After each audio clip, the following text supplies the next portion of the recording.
Hello again everyone, welcome back to ptet.chemistry channel. So this is a continuation, I guess, but it's not really a section A type of question. This is a section B type of question on atomic structure, where you're given 4 options. 1, 2 and 3 are correct, so that is A.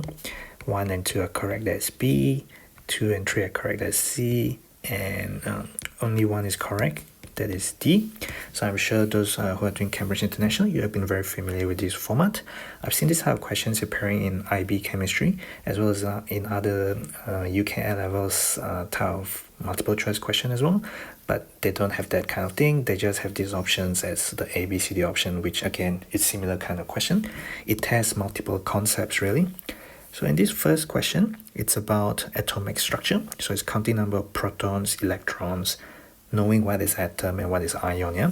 If I check number 2 first, its nucleus has a relative charge of 27 plus. Nucleus consists of protons and neutrons. So you're just looking at the protons, which has positive charge. So that one is also the atomic number. So if you look at the thing here, this is the atomic number. So that is number of proton is 27. 60 is what you call the nucleon number, and the nucleon number is the total number of proton and the neutrons in the nucleus of an atom. That's the definition. Yeah.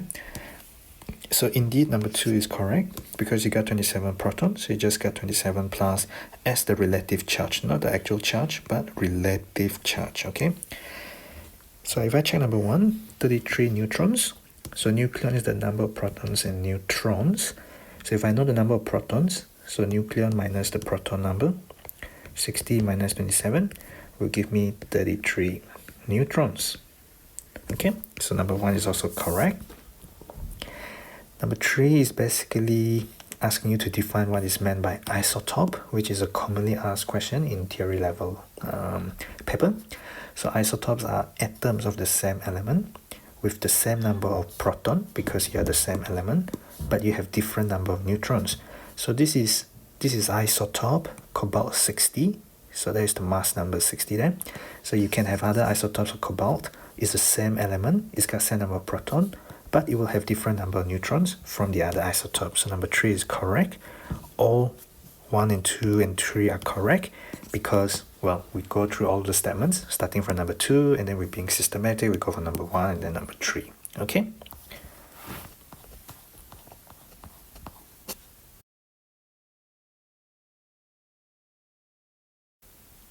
In this question, it's you can see it's been popular over the years. Again, not that it matters, we are not predicting questions, you are simply applying the knowledge that you know from atomic structure. Yeah.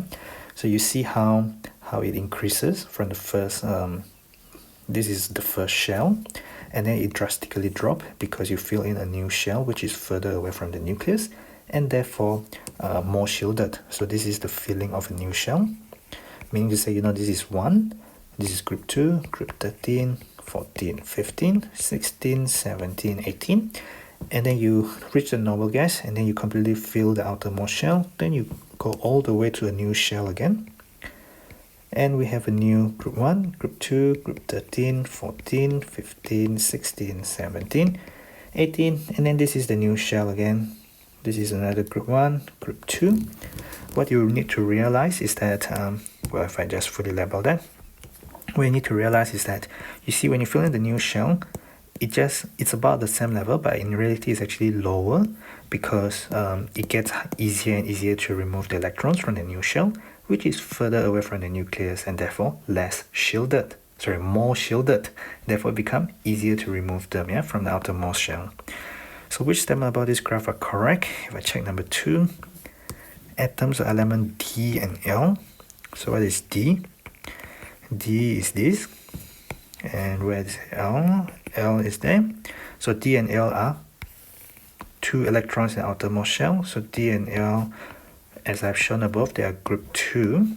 Group 2, you see a slight drop from group 2 to group 13 because you're filling in the P subshell, which are where the electrons in the P subshell, they are more shielded. Okay, so slightly easier to remove there. Okay, you should be able to explain that in a fixed essay. Yeah? They always ask you in theory level question whether you're in AS or A2. 2 electrons in the outermost shell, that's correct. Group 2, so 2 is correct. Which of the following are correct? B, J, and R are in group 18, that's the noble gas. That is B, that is J, and that is R. So B, J, and R are indeed in the group 18. They are the noble gases. Okay. Atoms or element G and O. So you got to identify G and O. G, that is G. And where is O? O is there. So we are looking at element G and O, which are group 15. Okay. So G and O are group 15. So you have 5 valence or outermost shell electrons. So we talk about, you can fill the S subshell first. So it will be 1 and 2. Then the P subshell in whatever shell you are in. You have 5 outer shell electrons. You use 2 to fill in the lower energy orbital, which is the S. And then you fill in with parallel spin first. 1, 2, 3. That's when you use up all 5 outer shell electrons. You maximize parallel spin because it's Hans' first rule. Hans' second rule says you only pair them when you already maximize the parallel spin. That is Hans' first rule. Okay, so we get a half-filled subshell, half-filled P subshell. Okay, so 1, 2, and 3 are all correct.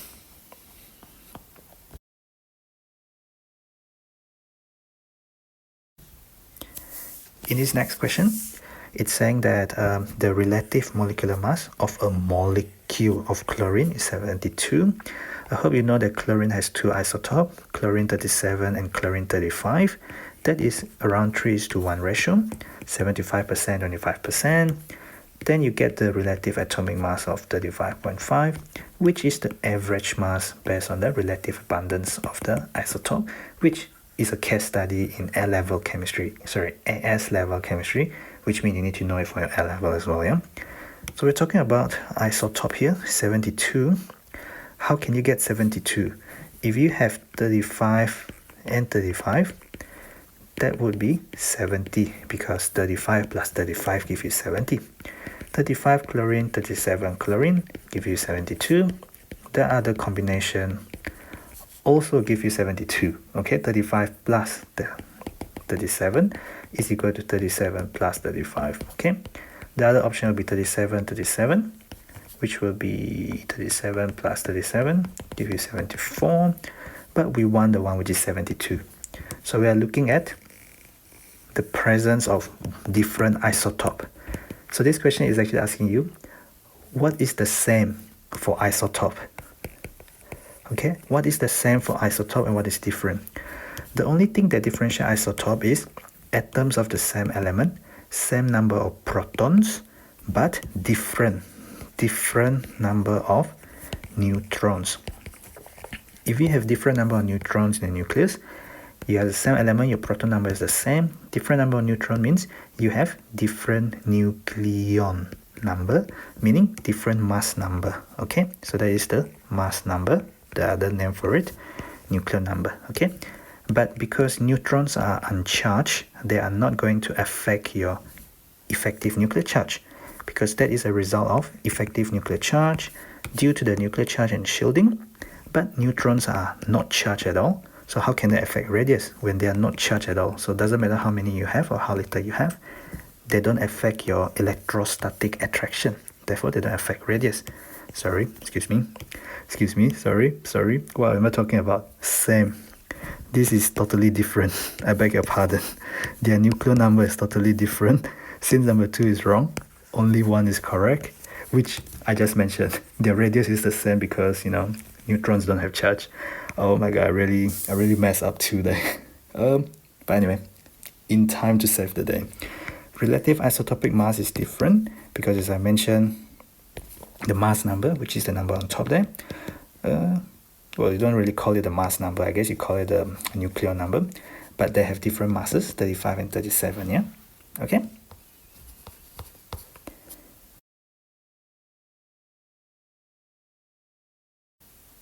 Moving on to this question is about, well, it's also reasonably popular, I guess. I mean, there's only so many type of questions they can ask you, right?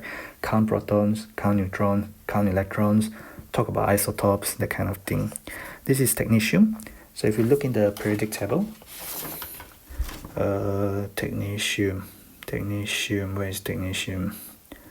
Technetium is below manganese. So manganese is group 7, and then technetium something. Okay, so we are looking at technetium there. The proton number is 43. Okay, so we are talking about technetium 99. As you could see, the mass number there is 99. So the nucleon number is 99. The proton number is 43. So it has 43 proton is correct, just reading the periodic table. The number of neutron is equal to number of nucleon minus the proton number. Oh, there should have been a minus. So that is what, 56 neutron. So it's saying 13 more neutrons than proton. So you have 43 proton, you have 56 neutron. So you have more neutron than proton, but we're going to calculate by how many. So 56 neutron minus 43 proton, you have 13 more neutrons than proton. That is correct. 99 nucleons, the nucleon number is 99, so it has 99 nucleon, which means there are nucleon number refer to the total number of protons and neutrons in the nucleus of an atom. Yeah, so you got 99 there, so that's the nucleon number, so you got 99 nucleons. Oops, so all three are correct. All right.